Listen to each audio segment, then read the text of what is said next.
மனைவிமார்கள்ட்ட அனுமதி கேட்டு ஆயிஷா ரலியல்லாஹு அன்ஹா அவங்க வீட்டில் நபிகள் நாயகம் ஸல்லல்லாஹு அலைஹி வஸல்லம் அவங்க தங்கி இருந்தாங்க.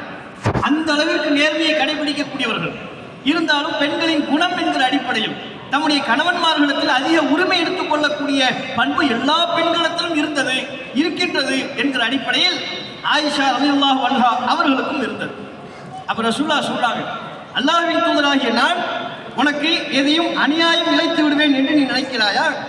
அப்படிலாம் இல்லைன்னு சொல்லிட்டு லேசா நெஞ்சில தட்டாங்க. ஆயிஷா அவங்க சொன்னாங்க, ரசூலுல்லாஹ் என் நெஞ்சில அடிச்சாங்க, எனக்கானவும் வலி கடுமையான வலியா இருந்தது அப்படிங்கிறாங்க. அப்போ உடனே நபிகள் நாயகம் ஸல்லல்லாஹு அலைஹி வஸல்லம் அவங்க சொல்றாங்க, ஜிப்ரீல் வந்தாரு. தான் மெதுவா போனது காரணம் சொல்றாங்க. ஜிப்ரீல் அலைஹிஸ்ஸலாம் அவர்கள் வந்தார்கள், என்னை அழைத்தார்கள், நான் சென்றேன்.